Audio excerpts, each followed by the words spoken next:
While we're on the topic, sir, since kultura na lang na, I would like to segue. This is an important question for our viewers. How are you going to manage your family and friends when you become president? Many administrations fail because there are people we can't say no to. It's our nature kasi we're very communal, we're very, Yeah. together. So, pagka nahindihan ng pamilya, minsan nagtatampo. So now, Uh, you're going to be in a position where people will be constantly coming to you. They'll be other so administrations have suffered from this. No that's matter how true. good they were, it became a problem later on. How Yeah. are you going to manage this? Hindi ba kaya speaking of shared consciousness and culture, hindi ba the greatest strength of the Filipino is kayang pakiusapan. Pero Yun na it nga seems eh. to be pero that seems to be also our greatest weakness kasi kaya ngang pakiusapan, hindi na nasusundan yung rules.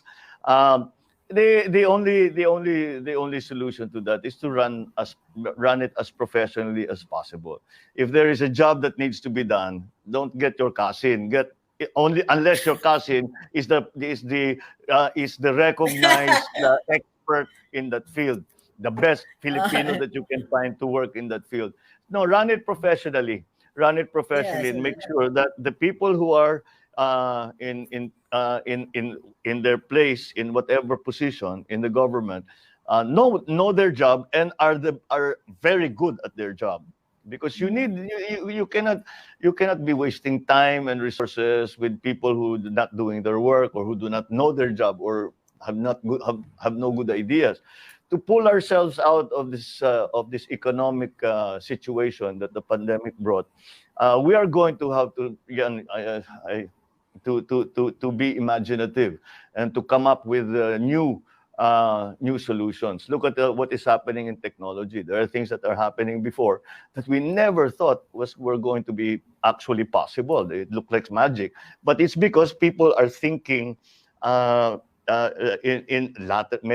tawag lateral thinking, the tawag out Yes. of the box, all of these things. Creative But we have thinking. to Yes. be creative, we have to be imaginative, and to do that, you have to have the best people around you. And no matter how good you are, tama yung sinabi mo, kahit gaano kagaling yung namumuno, kung lahat ng tao niya ay tamad o mahina, hindi marunong, hindi alam ang Or trabaho, pakiusap. wala rin mangyayari. Yun na nga yung Yung, pakiusap. yung Well, alam pakiusap mo eh. naman, there's always a way. Alam mo naman sa buhay naman there's always a way to compromise kung ano man yung pangangailangan. But let us not compromise the performance of government, because when government's performance is compromised, it affects immediately tens of millions of people. And so That's true. that's what we have to watch out for. That's why it's important that you are very assured as a leader, you are very assured that the people that you are going to appoint, the people that you are going to bring into government, are the best that you can get. Despite That's alam a mo, and we'll go beyond kamag-anak and may kaibigan na may utang na loob ka, whatever it is, di ba, yung tinulungan ka sa kampanya, you will they want to be put in some kind of position. You reward know, yun eh. yeah, it's yung mga reward yung mga reward na gano'n. Pero hindi pa rin eh. You really have to find the best people and get to go beyond that kamag-anak and kaibigan. Not only do you have to find the best people, you have to make sure that they are properly performing. Pagka hindi naman tama, hindi na tama yung ginagawa, kailangan sitayin Management na mo. yan. Oo, you have to Alright. manage. Magagaling naman na yan eh. So that's really the only I don't think there are any magic bullets to this kind of situation. And again, to go beyond also the kamag-anak and the kahit hindi mo kapartido. Kasi kahit linabanan ka nung last election, baka magaling talaga. Siya talaga yung marunong sa Yeah. hog racing. Oh, Lapitan mo, sabihin mo, o tapos na yung eleksyon, tulungan mo na kami. Pare-pareho naman ang gusto natin eh. Pareho naman natin gustong pagandahin ito. Tulungan mo na lang ako.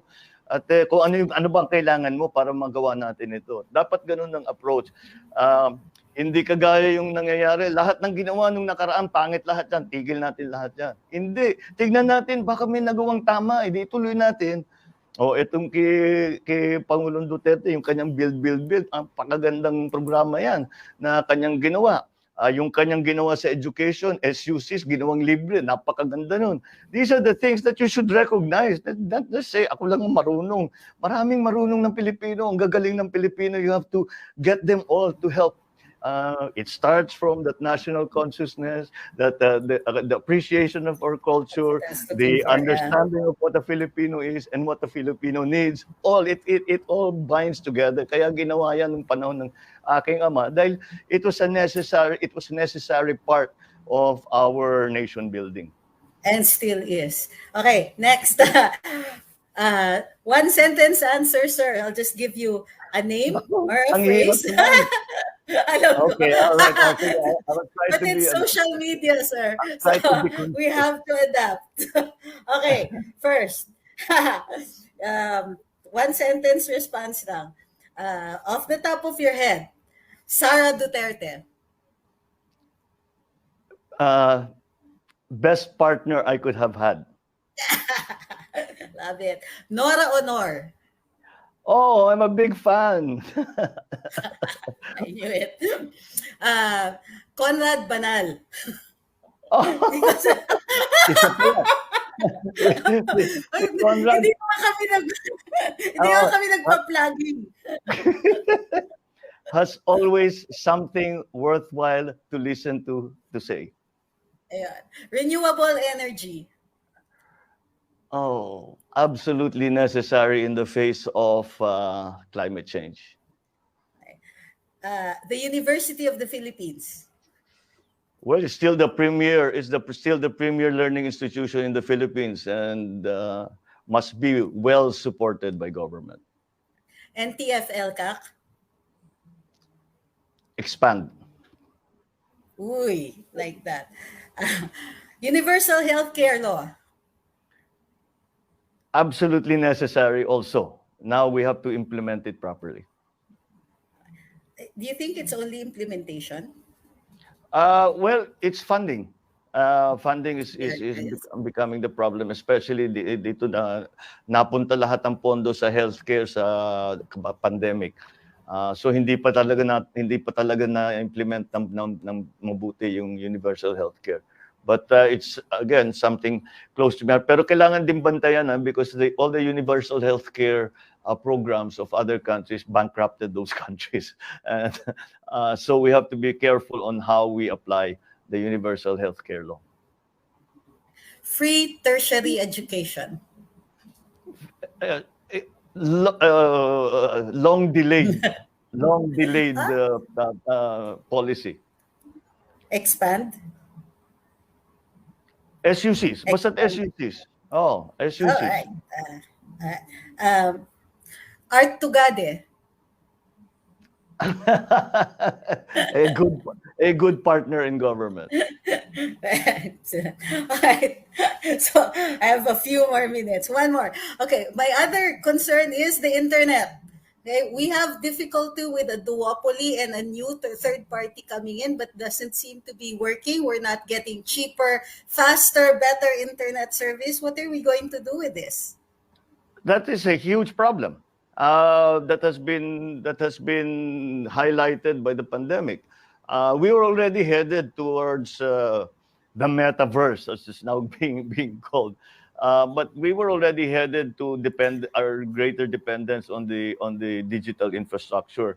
Of course, the pandemic accelerated all of that because napunta pati schooling, napunta roon pati yung mga ibang bagay na dating ginagawa nating face-to-face, napunta lahat sa internet. And so, I'm not quite privy to why it is still not, after all the promises that we have heard over so many years, but di pa nabubuo yan. Because if we look at the other countries, again, is another area we do not have to reinvent the wheel. Uh, one of the most one of the best examples of infrastructure, of digital infrastructure, is South Korea. So let's send people to South Korea and ask them, how is it, how did you do this, what are the things? And we won't adopt your technology, we'll adopt the latest technologies that are available. Kasi kahit 5G na sila, matagal ng 5G yan. Tingnan natin yung mga bagong 5G, tingnan natin yung mga bagong sistema, yung mga bagong equipment, the hardware, the software. I think it's because we have to. There is a very strange. There's a very funny arrangement with our basically two basic internet providers. In that the we have to put again. I think it still makes sense for the government to have the backbone, its own backbone, na pinapagamit There you go. sa mga telco. And All right. that is an investment that can be done. Um, and will this brings us back. This brings us to another some other concept that I think we should really encourage, and that is the PPP. The government cannot do everything. The private sector cannot do everything. But a partnership between government and private sector can do very many things very, very well. It's Okay. just Very not quickly. easy to do. Mm-mm. Very quickly now, because we have OFWs watching and hanging on to your every word. In 2 sentences, what is your program for OFWs? How do we plan for their retirement? How about their healthcare? How about their safety while they're abroad? The solution has come to us in now the newly created Department of Migrant Workers, and that is those the problems that have been arising for our OFWs. Instead of depending on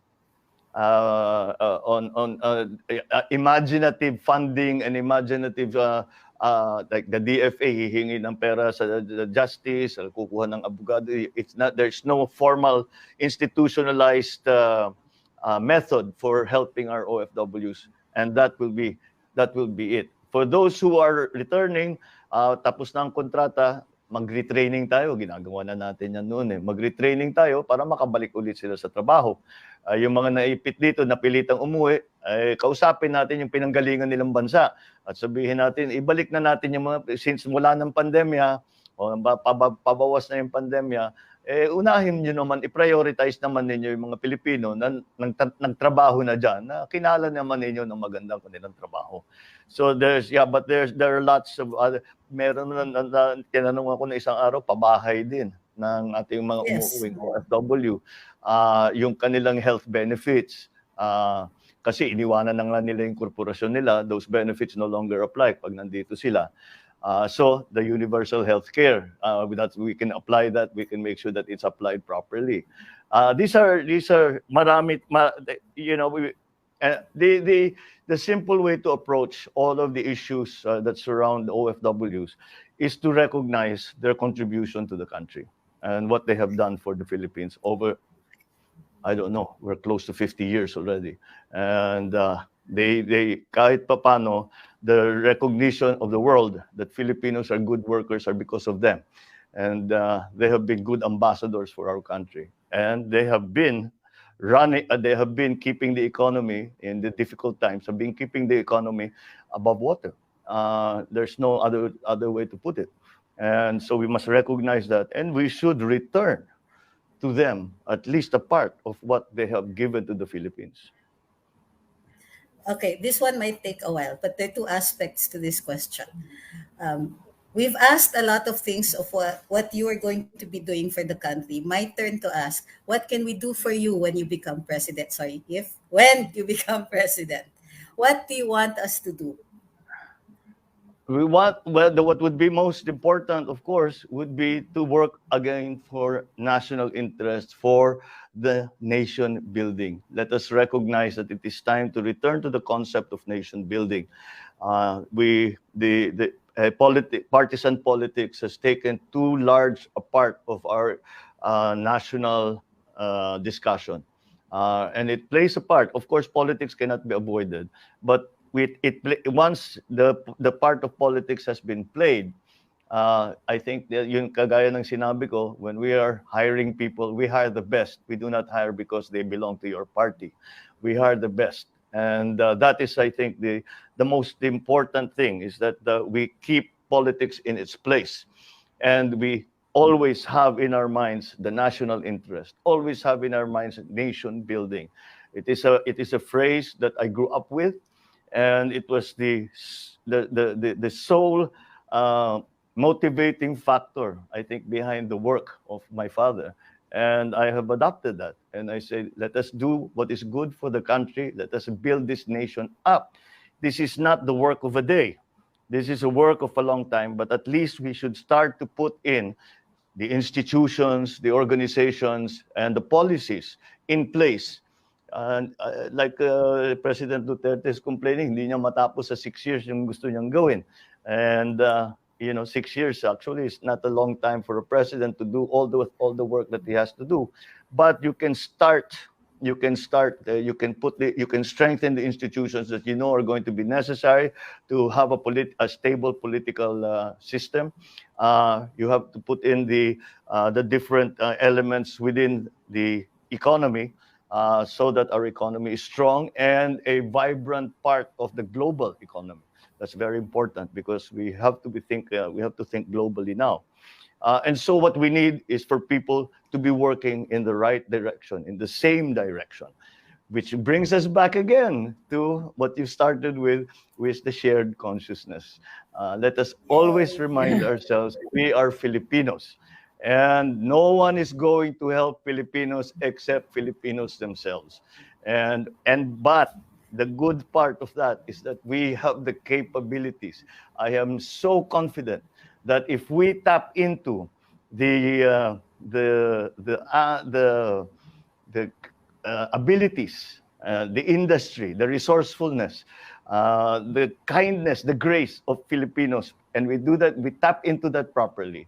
I am so confident that we will succeed as long as we're working together, understanding what needs to be done, and sacrificing ourselves for the country. That is most important thing. One last, we have a short time. I have had the good fortune of representing many heroes in the Philippines. Combat veterans, Mm. people who have been nominated for medals of valor. They're Mm. alive. They're serving in the AFP. Mhm. Um, the AFP's morale is high from this administration. I need a message from you to them. What can you say to our gallant men and women serving in the armed forces? They have been so visible and tirelessly working, particularly in civil defense during the last major typhoon. Yes. Well, What message do you have for them? they should be commended for all the work that they do. I always say we must understand that the military, the uniformed services, are the only part of society uh, whose social contract with the state includes putting life and limb in danger. That social contract is only for the men and women in the military, and that is what us civilians we have to recognize, that we are in fact, we although they are quiet, they are in their camps, they are not in our they're not in our everyday dealings, but that they are there and that they are protecting the state, they are protecting the republic, and they are protecting the Filipino people, and we must recognize that. For them to do their jobs, we must also respect the culture within the military, and that we must allow the military to run itself. Because iba ang patakbo ng militar, iba ang patakbo sa civilian. Kailangan natin kilala, yung mga opisyal dyan, ang gagaling ng mga opisyal natin, yung mga tropa natin, ang tatapang, kailangan talaga ay lahat ng suporta na ibibigay na kailangan nila ibigay natin hangga't kaya natin. Dahil itong mga ito ay itinataya na nga ang buhay para sa atin. The least we could do is to give it back. But again, right now, the military right now has uh, uh, has a big job to do, continuing big job to do. Although they have had some very good successes in the past few years, and again, we must commend them for that, the sacrifices that have made. They have sacrificed life and limb over and over and over again. for the sake of the safety and of the rest of the country. Kaya must always recognize that. And I always remind when I speak, when I talk to soldiers, lalo na yung mga na-wounded na pinupuntahan namin yung mga sugatan na pinupuntahan namin sa ospital, sabi niya, sinasabi ko sa kanya, baka akala ninyo hindi namin alam ang inyong ginagawa dahil nasa area kayo, nasa kampo kayo. Hindi nyo naririnig ang usapan ng civilian population. Na kami ay talagang alam namin ang inyong ginagawa. Alam namin ang tapang ninyo. Alam namin ang sakripisyo ninyo. Kaya dapat naman, kung anong magagawa namin para tulungan kayo at maging mas maganda ang patakbo ng inyong trabaho, gagawin natin. One more. May time pa. Your grandmother, I understand, was a teacher. Your Yes. paternal grandmother was a teacher. That's right. My grandmother was the same. Message for our teachers. They're waiting for their salaries again. There were some before, but we still haven't brought them up to industry standard. Message for them, please. And what are our plans for uplifting the condition of our public school teachers? Well, I have always considered all teachers, all of them. I consider them all heroes. Because we have to, again, you have to remember, parang sundalo yan eh. It is a calling. Teaching is a vocation. It's not a profession. It's not a job. Like I always say, may kilala ka bang teacher na milyonaryo? Wala. Hindi naman nag-teach yan. Hindi nagtuturo yan dahil gusto nilang yumaman. Gusto nilang turuan ang mga bata para yung mga bata handa sila sa buhay nilang parating na buhay nila. They want them to be prepared. And that is their vocation. And that's why we have to support. Nakikita naman natin, the teachers are having to do all kinds of other things. Pagka yung sweldo nga nila hindi na late, magpa 5-6 na yan, malulubog na sa utang yan, hindi na habang buhay na yan, nandiyan nakaipit na sa kanilang mga utang.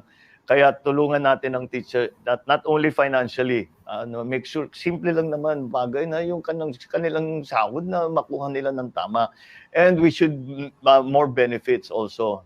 We should do more for their families so that they do not worry about their families. They worry about their students and teaching. Hindi nila kailangan naalala, yung anak ko may sakit, wala akong pambayad ng doktor, wala akong pambili ng gamot.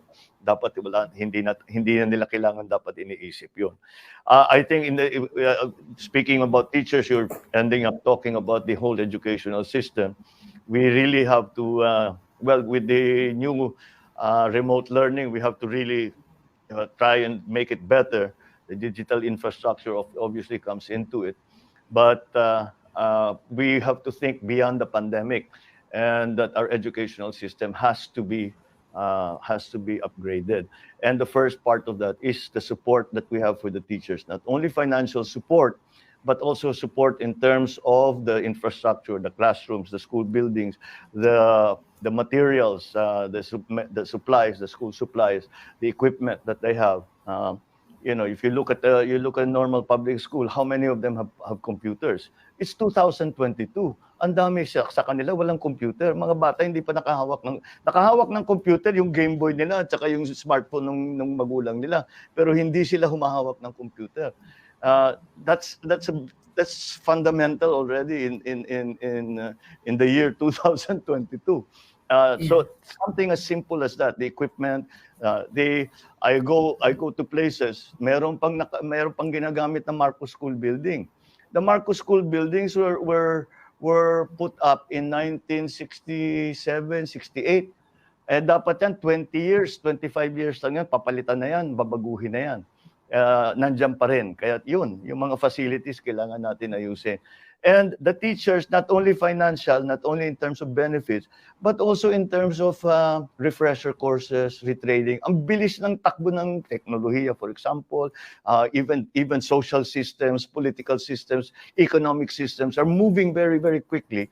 And the teachers have to have a good awareness of what's happening in the rest of the world, so that the teachings that they are giving their students are relevant to the global economy, are relevant to this new world that we are in, this technologically driven world that we are in. So it is not only hardware, it is not only finance, it's also software. And ang teacher, ang daling, syempre teacher yan eh. Madaling turuan ng teacher. We're talking about yung delayed na sweldo. Nung una ako naging congressman, yun ang nakita kong problema dun sa distrito ko. So nagtayo ako ng cooperative sa bawat bayan ng teachers cooperative para hindi na sila magpa 5-6, meron silang savings and loan, binigyan namin ng konting seed money, and they're very successful. So simple things like that we can do to help the teacher's condition, the teacher's plight. Then pag-isipan natin, pag magkapera tayo, bigyan natin ng scholarship yung mga anak nila. There you go. Thank you very much. I understand you have another interview lined up for 10 o'clock, so I apologize to the person who is next interviewing you.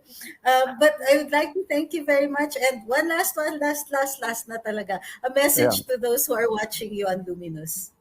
Well, thank you very much for showing an interest and being part of this discussion that we are having with Attorney Trixie, talking about some of the issues of the day. You know that we are still in the middle of the pandemic, and I know that pagod na ang tao na dito sa mga protocol natin, pero pagtiyagaan po natin, mag-ingat lang po tayo, balikan natin yung dating protocol. Sana naman, pagka ganun ang ating ginawa, matatapos na itong problema na ito. But in the meantime, ako'y nagpapasalamat sa lahat ng nagpapahayag ng suporta at tiwala sa UNITEAM, sa aming dalawa ni Inday Sara, at sana ipagpatuloy po natin itong ating advokasya ng pagkakaisa hanggat tayo ay magtagumpay. Hindi lamang sa halalan, kung hindi sa ating kilusan ng pagkakaisa ng sambayan ng Pilipino. Maraming salamat. Salamat, Attorney Trixie. Salamat sa lahat ng mga taga-subaybay.